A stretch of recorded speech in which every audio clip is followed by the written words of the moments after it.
தீர்க்க தரிசனம். வேதத்தில் உள்ள எந்த தீர்க்க தரிசனமும் சுய தோற்றமான பொருளை உடையதாயிராது என்று நீங்கள் முந்தி அறிய வேண்டியது. வேதத்தில் உள்ள எந்த தீர்க்க தரிசனமும் மனுஷருடைய சுய புத்தியினால் உண்டாகவில்லை. எல்லா தீர்க்க தரிசனத்திற்கும் தேவனே ஆதாரமாக இருக்கிறவர். தீர்க்க தரிசனமானது ஒரு காலத்திலும் மனுஷருடைய சித்தத்தினாலே உண்டாகவில்லை. தேவனுடைய சிந்தையே தீர்க்க தரிசனமாக முன்னறிவிக்கப்படுகிறது. தீர்க்க தரிசன வார்த்தைகள் மனுஷருடைய வியாக்கியான வசனங்கள் அல்ல.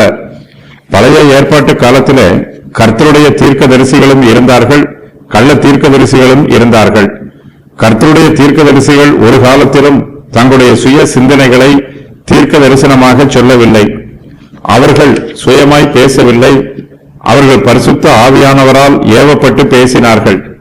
தீர்க்க தரிசனத்தின் மூலமாய் தேவனுடைய சித்தமும் சிந்தையும் விருப்பமும் திட்டமும் நமக்கு வெளிப்படுத்தப்படுகிறது. தேவனை பற்றி புரிந்து கொள்வதற்கு அவருடைய வார்த்தைகளை நாம் தியானிக்க வேண்டும். தீர்க்க தரிசிகள் பரிசுத்த ஆவியானவரால் ஏவப்பட்டு தேவனை பற்றி முன் அறிவித்திருக்கிறார்கள். விசுவாசிகள் முன்னறிவிக்கப்பட்ட தீர்க்க தரிசன வசனங்களை கருத்தாய் தியானிக்க வேண்டும். அதன் அர்த்தத்தை புரிந்து கொள்வதற்கு தேவனுடைய தெய்வீக ஞானத்தை பெற்றுக்கொள்ள வேண்டும். எல்லா தீர்க்க தரிசனங்களும் தேவனிடமிருந்தே வந்திருக்கிறது. வேதத்தில் உள்ள எந்த தீர்க்க தரிசனமும் சுய தோற்றமான பொருளை உடையதா இல்லை. இந்த சத்தியத்தை நாம் முதலாவதாக அறிந்திருக்க வேண்டும். தீர்க்க தரிசன வசனங்கள் எல்லாமே தெய்வீக தோற்றமுடையது. இவையெல்லாம் தேவனுடைய வார்த்தை. தேவனுடைய பரிசுத்த மனுஷர்கள் பரிசுத்த ஆவியினாலே ஏவப்பட்டு தீர்க்க தரிசன வசனங்களை பேசினார்கள். கர்த்தருடைய வார்த்தையை நாம் விசுவாசிக்க வேண்டும்.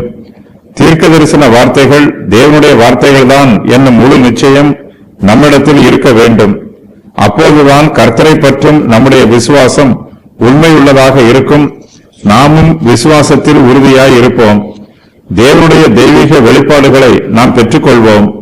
தீர்க்க தரிசன வசனங்களுக்கு நாம் செவி கொடுப்பதற்கு முன்பாக இந்த வசனங்கள் எல்லாம் சுய தோற்றமான பொருளை உடையவை அல்ல என்பதையும், தீர்க்க தரிசன வசனங்கள் எல்லாம் தெய்வீக தோற்றமானவை என்பதையும் நாம் முந்தி அறிந்திருக்க வேண்டும்.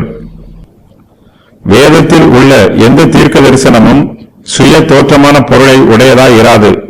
இதை ஒவ்வொரு விசுவாசியும் முதலாவது அறிந்திருக்க வேண்டும். எந்த தீர்க்க தரிசனமும் சுய தோற்றமான பொருளை உடையதல்ல. தீர்க்க தரிசனமானது ஒரு காலத்திலும் மனுஷருடைய சித்தத்தினாலே உண்டாகவில்லை.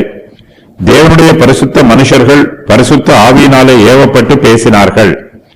தீர்க்கதரிசிகள் பரிசுத்த ஆவியானவரால் ஏவப்பட்டு பேசினார்கள். இயேசு கிறிஸ்துவுக்கு உண்டான பாடுகளையும் அவைகளுக்கு பின்பு அவருக்கு வரும் மகிமைகளையும் முன்னறிவித்தார்கள். அந்த காலத்தை குறித்தும் அந்த காலத்தின் விசேஷம் இன்னது என்பதையும் ஆராய்ந்தார்கள்.